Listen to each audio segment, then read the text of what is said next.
Hello, everybody, and welcome to the very 59th episode of Cool Down Timer. My name is Neefu, and with me today I am joined by Zingles, Artman. Cheap. We have no idea where Zam is right now. If he's dead, I'm gonna feel creeped out for the rest of my life. I know, right? Also, this is probably the last episode if he's dead. If there's no more episodes, he either died or we got lazy.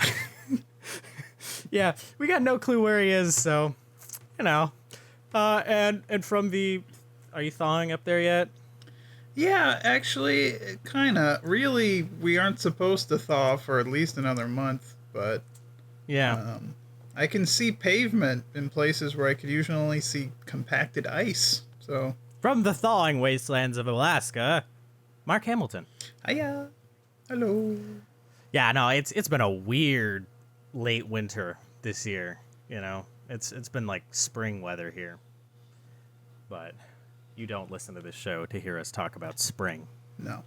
If you do, why have you kept up with us for 59 episodes?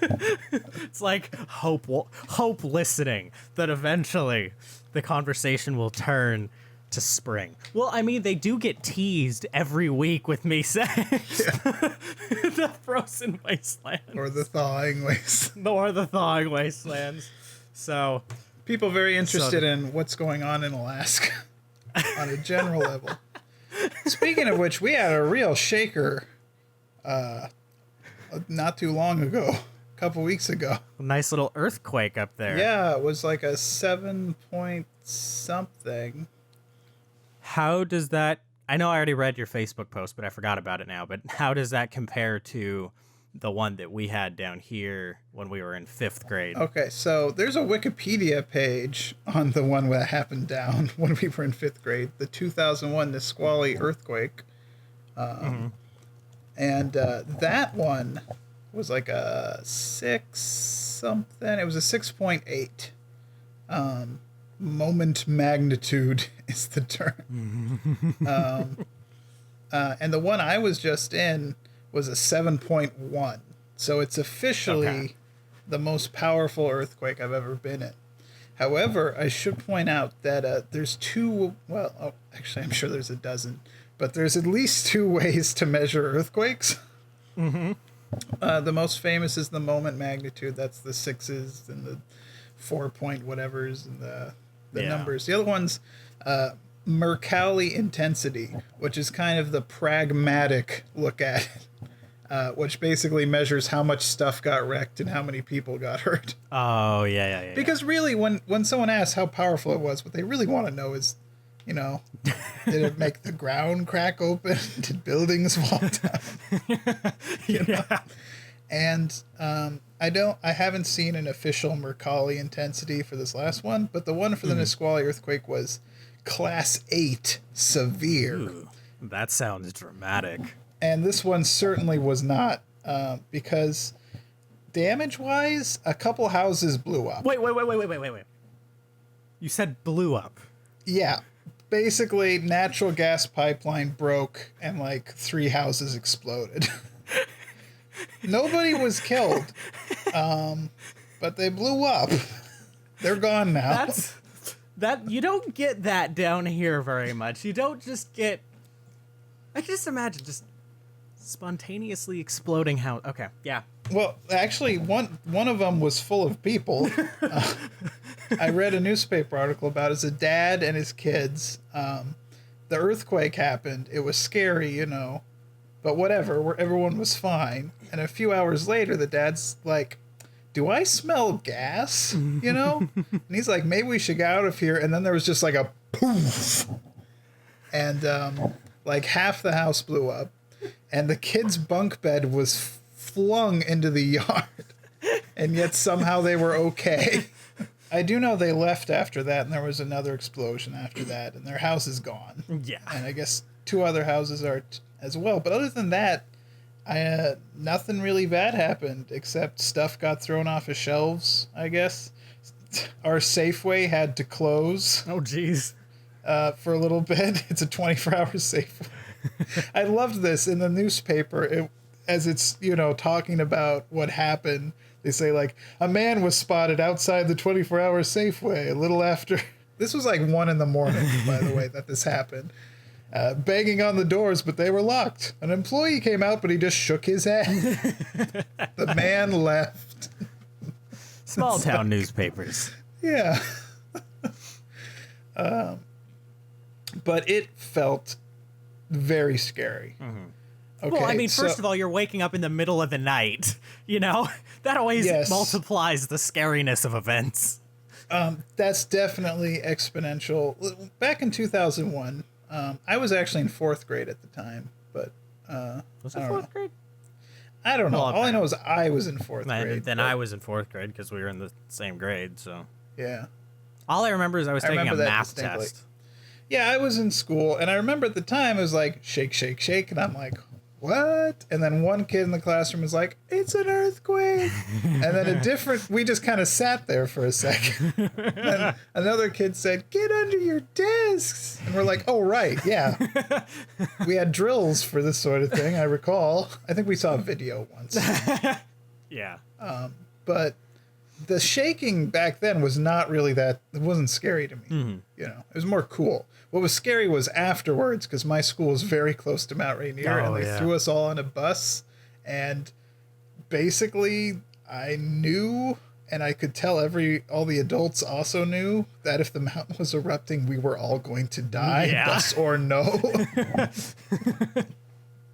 I was literally praying, like, God, if I die, please forgive all the sins. I don't know. I probably forgot a lot. But this one was very different because in the middle of it, it was terrifying. Woke up, and I'm on the 3rd floor of an apartment building. Oh, which probably makes it even like wobblier too, right? Maybe. Well, it was very wobbly. I don't know how different it was from the floor, but it was very much on my mind as the shaking was happening. My wife had stayed up. It was like just after 1 a.m. I was asleep. My wife had been staying up. And I wake up from the shaking, but it's like I'm in bed and it's like shaking, shaking, shaking. Yeah. And my wife's like, it's an earthquake. Quick, get under the door frame with me. Because that's what you do, right? Yeah. You get under a door frame. And I do, but I'm thinking to myself, if this building falls down, we are dead. Door frame or no, we are squished. It's interesting how quickly you can come to accept death when you're potentially facing it. It wasn't much accept for me as like, no, that's what's going to happen if it falls, which made every second terrifying. And I've heard different people say how long it actually lasted. I think it was about 15 seconds. And all I could think was, what if the next second I hear a beam crack? Yeah. And then I'll know that the seconds that will follow are going to be quite exciting and the last ones of my life. Very frightening. Yep. I was very happy to have my wife because, she was clinging to me and I was comforting her, obviously. Obviously, I didn't need to be comforted or need anything to cling on to. No. And then it was fine. I was like, when it was done, I said, we should get in the car and drive somewhere in case there's another one, in case this was just the prep for an even bigger one. Like you'd see in the movies. Yeah. Well, it can happen. Yeah. And Alaska has a history of extraordinarily powerful earthquakes. Mm-hmm. The second most powerful earthquake ever recorded was halfway between Anchorage, where I am now, and Valdez. I'm really mad because Chile has the largest one, and it was only by like a 0.1 large. Gosh. But when that happened, which was back in the 60s, like literally the earth split in places. Buildings collapsed. Valdez exploded and then was wiped out by a tidal wave. Valdez is where the oil gets off. So, yeah, it was a bad time. No, literally these huge oil tanks blew up and flattened part of the town. Alaska has suddenly become a much more interesting, exciting place for me. Just buildings and towns exploding. Yeah, that's the petroleum economy, boy. And honestly, probably my building was in more danger of exploding than falling down. It's all hooked up to natural gas lines. And more likely, if there was an explosion, part of it would have exploded and the rest of it would have burned to the ground, and that's no good either. But since this was a couple weeks ago, I'm assuming you're like all the places around Everything you was has been like fine. structurally, inspected and nothing stuff. except for those 3 houses that blew up. And that wasn't even in Anchorage. That was down towards Kenai. It's like, okay, yeah, you've got outliers, but these outliers are like way on the other end of the spectrum. I'm just glad nobody died. I mean, that's amazing.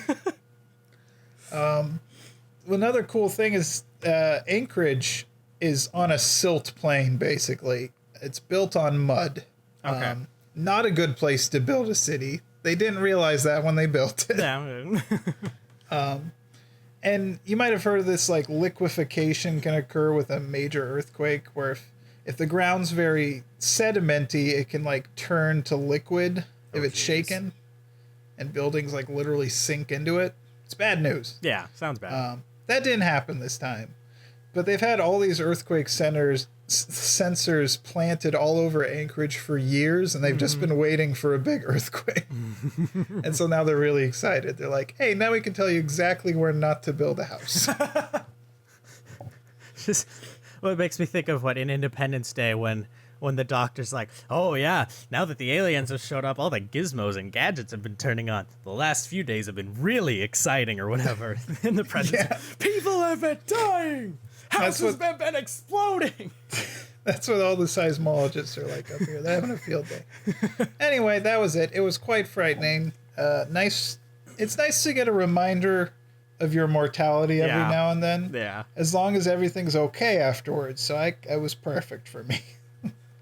But I got reminded I'm going to die someday, and it may be terrifying when it does. But nothing bad happened. well, I'm glad to hear that you and your wife and I'm assuming the rest of the people you know up there are all fine. Well, I mean, you said nobody died, so everybody's fine. Awesome. Yep. Well, we typically talk about video games and stuff on this podcast, We do, so yes. let's shift. Well, there's a video game I hear is shaking things up. Well, I was thinking of segueing into it because you can like throw, grenades and stuff and like drop people from second and third stories. Yeah, there you go. That works too. XCOM 2 came out on the 5th, which was weird because it came out on a Friday, which, I mean, I appreciate, but, I mean, I guess it makes sense because it was a PC-only, primarily digital release, so, I mean, I guess, if you're going to release it, might as well release it the day before your fans are going to be able to play it for a couple hours, Yeah. So that makes perfect sense to me. So I've been playing XCOM 2 over the last week or so, and I love this game. The easiest way to explain it, as compared to 1, is it takes the base mechanics of 1 and the general gameplay of 1 and refines it and polishes it and fleshes out different ideas that didn't get super fleshed out, and it is a better version of the first game. Oh, I'm very happy to hear that because the first game was awesome. Oh, yeah.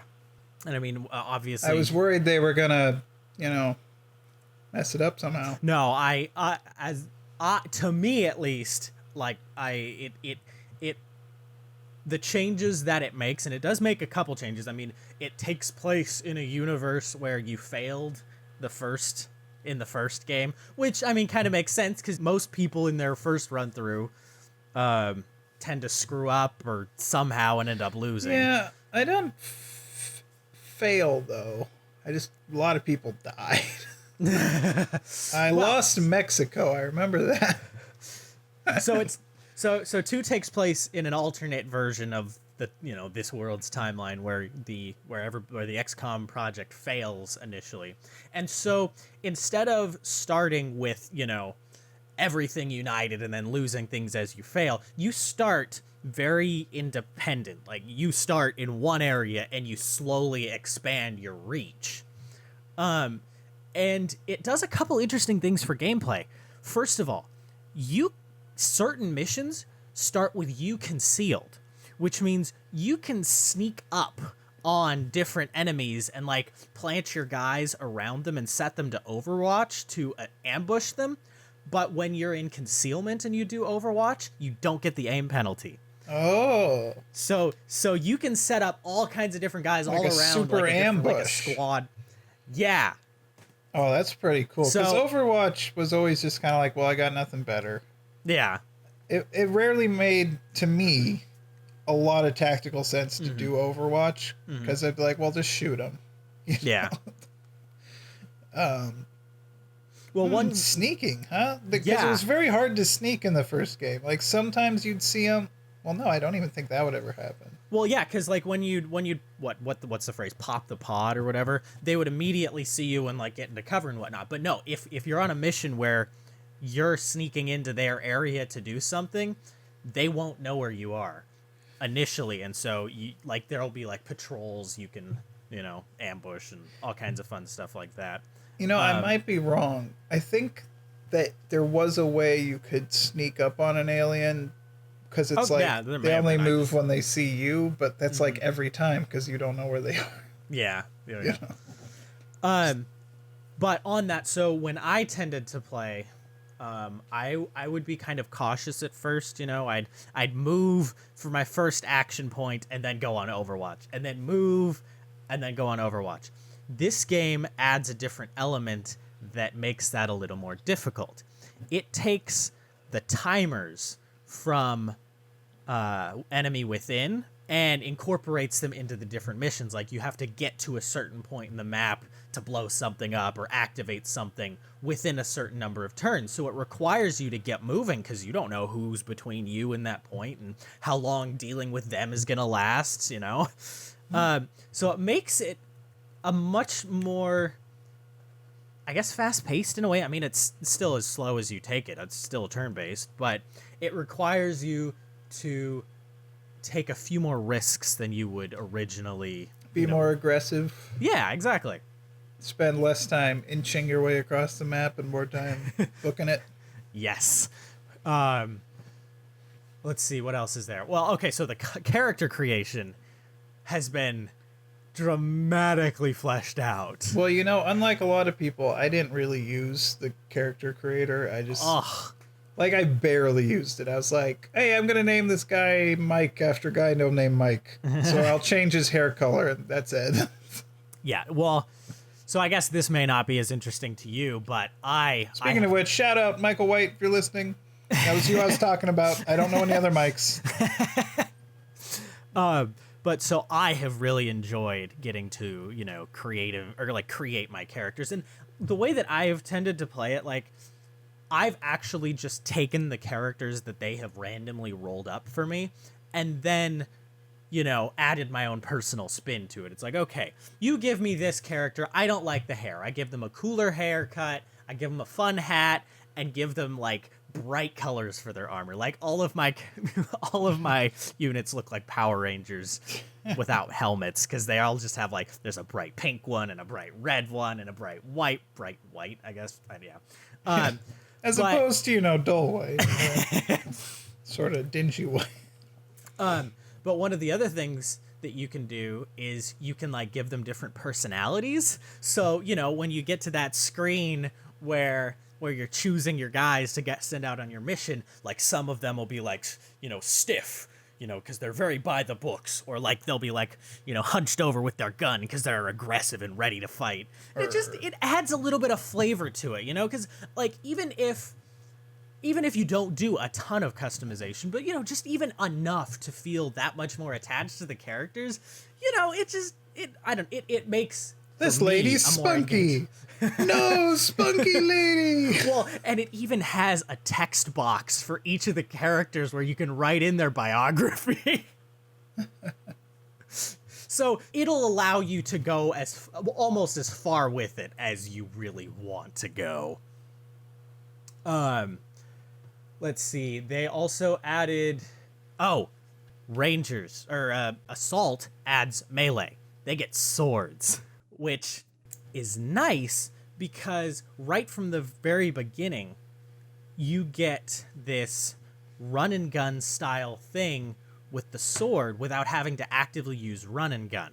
So you can do the 2 action points worth of running, but as long as you're able to end within 1 square of an enemy, you can use your sword on them every time. Is the single player story very good?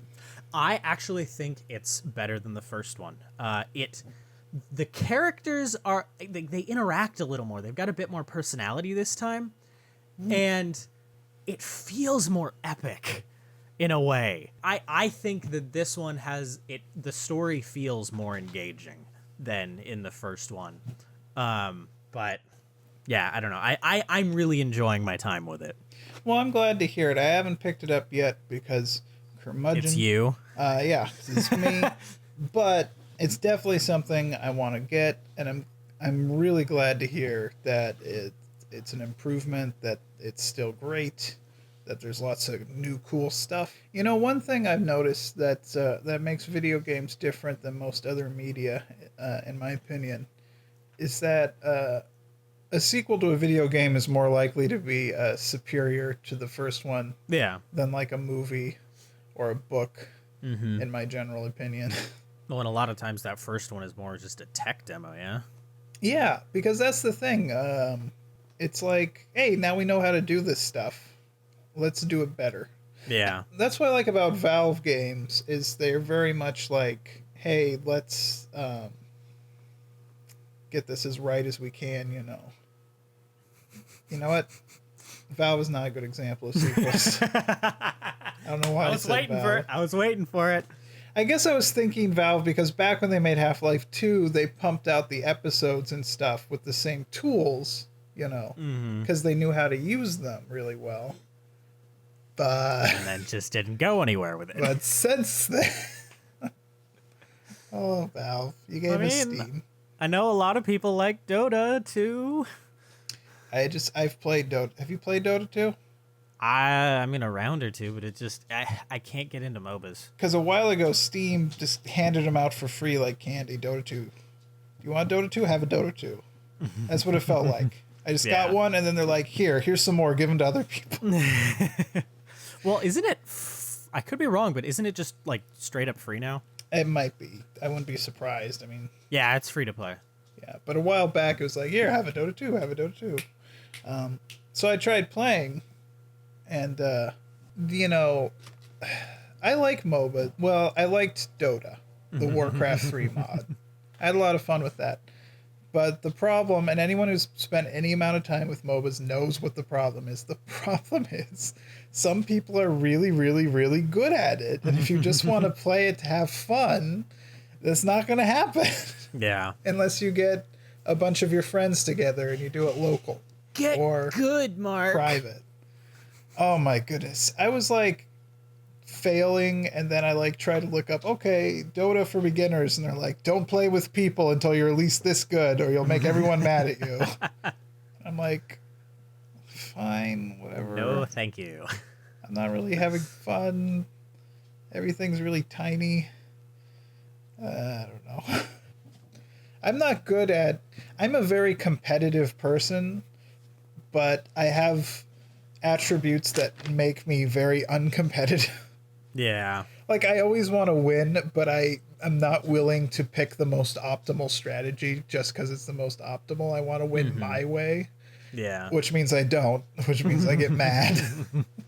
I had the same problem with Hearthstone. Yeah. I got really into Hearthstone, and then I read this article of tips and tricks, and they're all like, oh yeah, everyone knows this card is terrible. And it was like one of my favorite cards. And I'm like, what?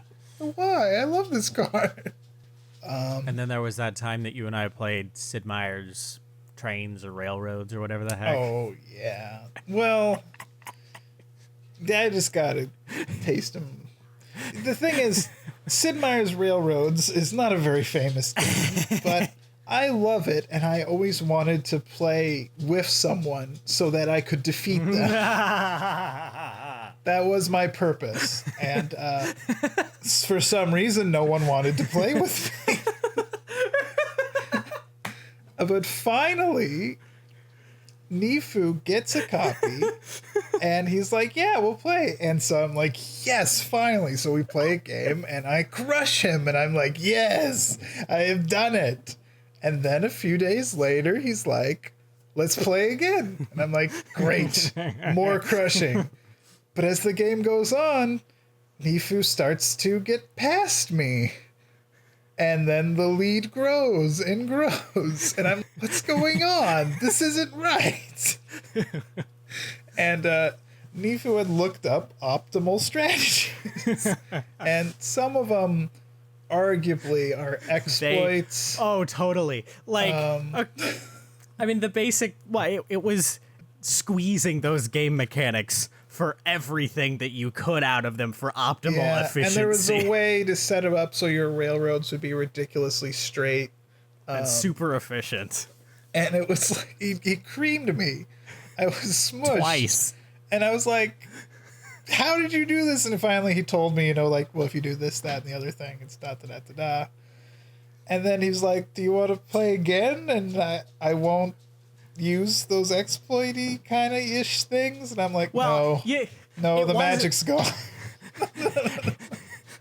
It was the second game. You wanted to try one more time because I was sure it was a fluke. I'm supposed to win. The universe did not get the script right. Well, and ironically, this ties perfectly back into what we were talking about in the secret episode from last week, where Zam was talking about how when I'm playing a game and I'm having fun, it usually means most of the rest of the people who are playing with me aren't having fun. Yeah, so that's my problem. I want to smush people. I want to be the winner. I want to, I don't want to, crush them and then be like, ha ha, I won, you lost. No, it's just, I want to dominate. Yeah. But I am not actually, I don't have the right mindset. I want to do it my way. Yeah. So I'm not actually good for competitive stuff like Dota 2. And it also takes the fun out of me, the really competitive stuff where it's like, all right, this is what you need to do. You need to do X, Y, Z. This is the tactic for this, and that's the tactic for that. I could be wrong, but that is called min-maxing, yes? Well, not necessarily. Okay.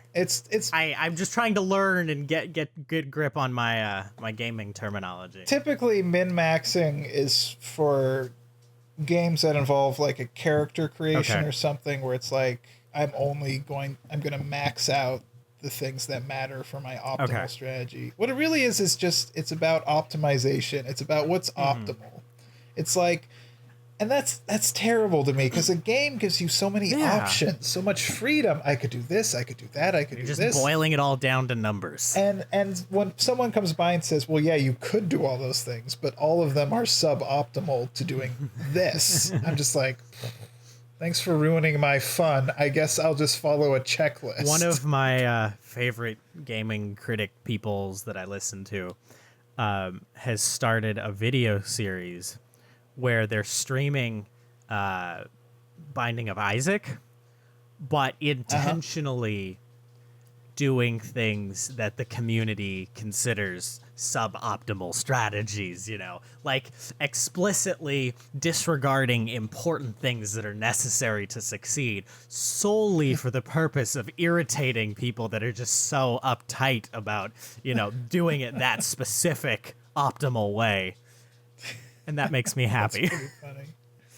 Yeah. And the other thing about it is, even though I really don't I like freedom, once someone tells me yeah, this character is the best and this one's the worst, I feel like I'm making a mistake anytime I use any other character, and I don't like that feeling. Yeah. And then if I use the optimal character, I'm like, well, now I don't feel good either. I'm just giving in. Yeah. I'm unoriginal. Yeah, I totally understand that. I really love. There are a lot of games that I have really enjoyed playing until I decided to try to look a little deeper into it. And all of a sudden, it's like, oh, here's the man behind the curtain. Here's how all the sausage is made. The magic's gone. Yeah. And that's also why I'm not good at why I don't like chess. Yeah.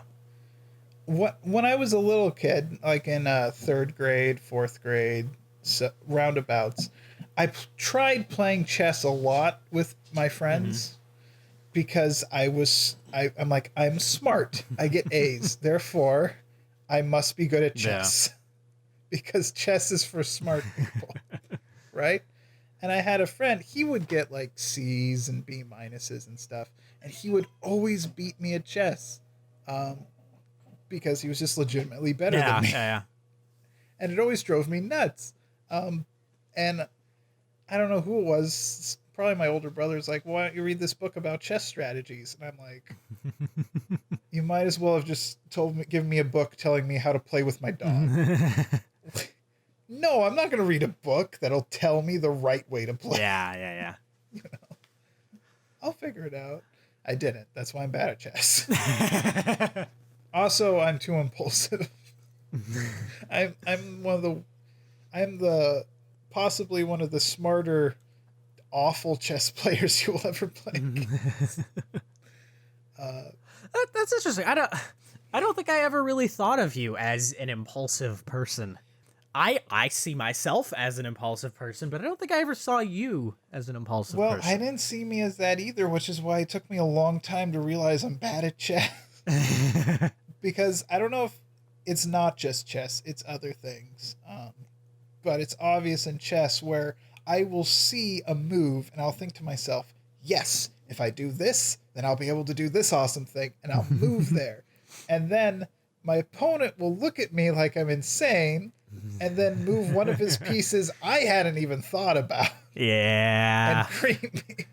My wife's family really, really loves this one game that I just am not hot on.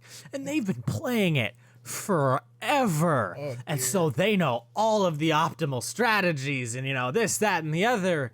But it's a 4-person game, and they don't always have the number of players necessary to play, so I usually have to play. You make sacrifices for family. Well, I use that as an excuse to sneak in stuff like Pandemic Legacy. So, It's like, okay, we'll play a round of that, but then we'll also play a round of this. And so I did get Pandemic Legacy started there, and we're loving it. But okay, so back to this. It's just like I'll play it and I'll just be like, I hate making mistakes. Like, I hate making those moves that, Everyone's the people who know like, how to play. It's like, why would you do that? and so... No, it's not ideal. One of the last games that I ended up playing, I ended up having, 4 cards that you don't usually get a bunch of. And it's just like... So, they're cards that make you move backwards. And so all of a sudden, I'm playing backwards cards to get backwards to the goal point.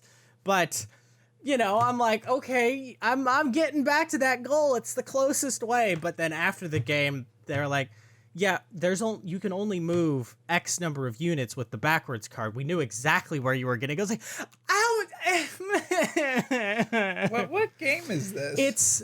They call it the marble game, but it's really just another variation of that game where you got a bunch of holes around a circle. Oh, it's like Mancala or something?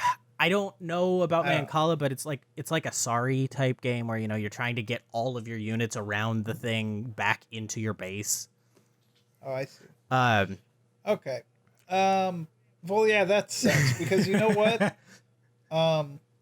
The best way, I think, the only way I know how to happily be optimal is when I have a group of people and we play a game over and over, and we all start out being like, well, let's try this, Yeah. that sounds good. And then, you you keep playing the game, and after a while, everyone's like, well, obviously you're going to do this and going to do this, going to do this. Because we all learned that together. Yeah, no. I mean, And it but, sucks to jump into that as an outsider. Well, the other one is Pinochle. My wife and her sister have been playing Pinochle with very, very vicious Pinochle players since they were like 4 or 5. I will never touch that game. That is their game. I will leave that to them. I will happily live the rest of my life without touching that game. Well, I'm fortunate enough to have, I can think of 2 games where I've reached a nice optimization. Mm-hmm. That's why I like playing new board games with like my family Yeah. and my friends, because we can all figure it out together. But one of the games is Bang. Oh, yeah. Yeah. Italian Western card game. It's a ton of fun, and I've probably I had way played too at much fun least with 50 innuendos times. with that game. Yeah. It's too easy. It's low hanging. But it's funny because I'll play with new people and I'm like, no, what are you doing? And they're just like, I'm trying to figure out how to play this crazy game. Yeah. Like, it's not what you do when you're this role. I think Zam got it or gave it for Christmas this year, so he and his family got to have some fun with it. It's one of the, it's an optimal game for playing. I wouldn't say it's like the best game I've ever played, but it's the one I've played the most of out of the games I own. Yeah. The other game is my family. We would always go to the beach, Ocean Shores in Washington, every August. Growing up, when I grew up, and while we were there, we would play Mexican Train. I don't know which is a domino game. It's Gotcha. a game using dominoes, Gotcha. like your classic, like full domino set. And we had this nice set with these like ceramic dominoes that had different colors on them, and I hadn't played in ages, and I just went down for Christmas this last Christmas, and we played, and it was like remembering how to ride a bike. Yeah. It was like, oh yeah, this is the right way to do things. Of course you do this, you do that, you do that. Yeah. And it was funny because my younger brother has a girlfriend that they're going pretty steady. I wouldn't be surprised if they got married in a year now. But she was long, and so she was new, and she was like, she had ideas about how to improve the game. Oh, yes. And her ideas were actually pretty good. But my older brother and I were kind of like, this is not the proper way to do things. Oh, you curmudgeons, you. Would that be a proper use of curmudgeons? Because curmudgeon, I just feel like it's a very old, like, it makes me think of old people. What does it actually mean? Well, I don't know what it actually means. But yeah, it should make you think of crotchety old people, people who don't like change, people who are grumpy about stuff. A bad-tempered or surly person. Yeah. Surly. Ooh, that's good. Okay, yeah. Churlish. Well, that was a nice rabbit trail. Yeah. And it was about games. Yeah, just not the traditional games that we, talk about. But no, so I did end up playing some Pandemic Legacy, and it is wonderful. Well, I've only heard excellent things about it. And I did also hear that the guy who developed it is working on a season 2 for it, which that's not something you hear about board games very often. Yeah, there's the season 2. I can't. I listened to a lot of episodes of the Dice Tower podcast, which is like the board gaming podcast, Mm-hmm. and I just can't anymore because every time I listen to it, I want to make a board game.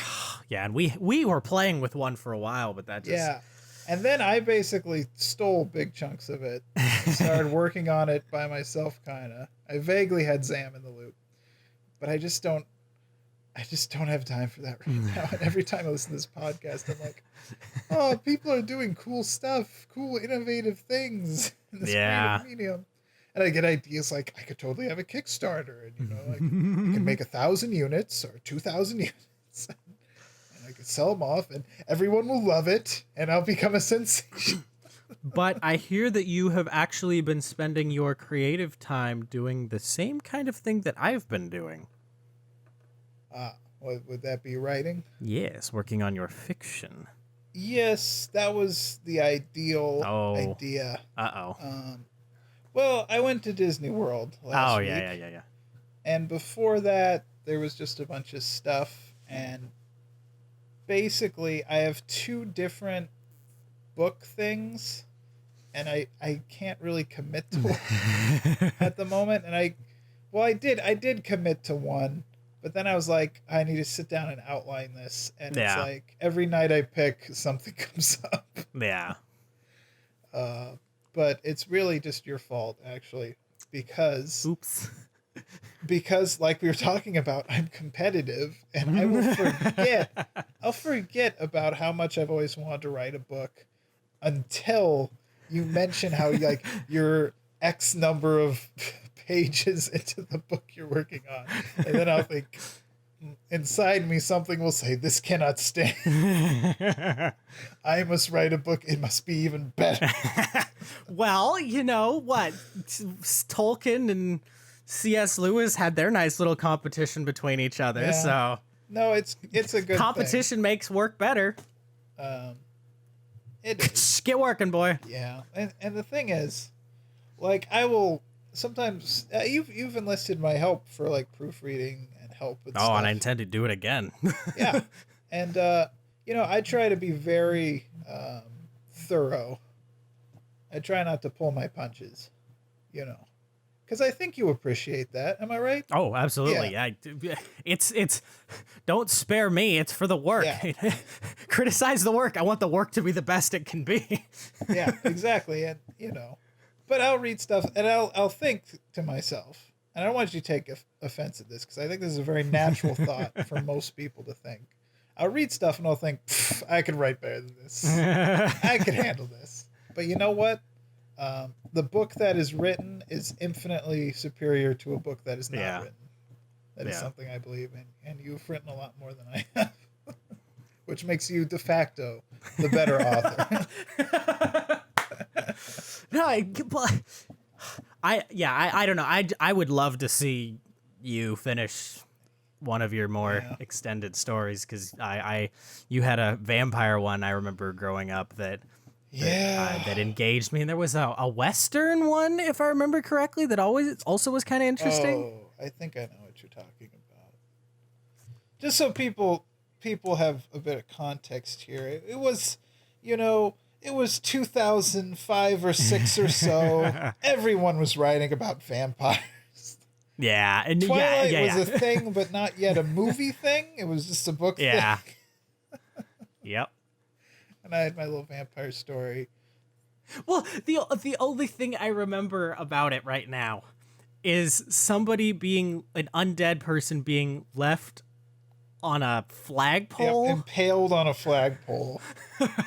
It was the last thing I really wrote, and I also think it was the best thing I wrote, and that's not saying it was super good. Yeah. It was pretty gross, but long story short, like 90% of the story is exposition dumps about vampires. Well, they were engaging exposition dumps. Yeah, well, it was a conversation. And then I'm like, you know what? The main character should actually go and do something. And somehow, it's not important. He ends up impaled on a flagpole, and he has to get off of it before the sun comes up. And it's really gross and crazy. And when I finished with that, I was like, I'm not sure where to go next from here. And you think I'm obsessed with darkness. Well, it makes good writing. Gross stuff makes good writing. And I learned a very important lesson from that story, because I did have like end goals, but I lost interest getting there. Yeah. And one thing I've learned is I still haven't learned the solution. But I've learned you have to get there somehow. On that goal-oriented note, I guess. I don't know. Yeah, whatever.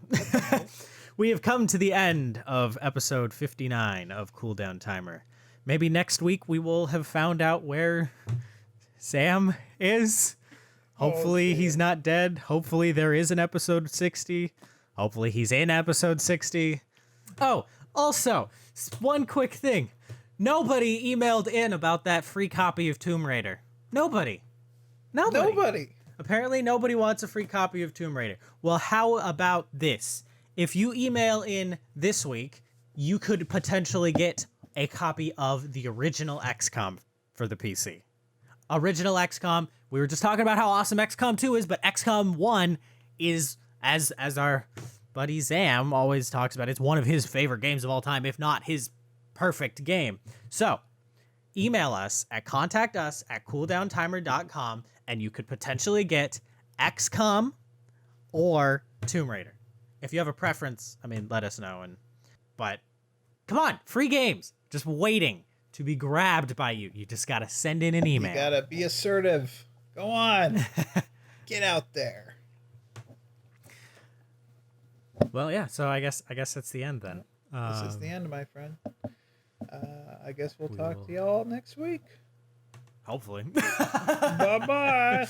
Toodles, y'all. Cool down timer, yeah.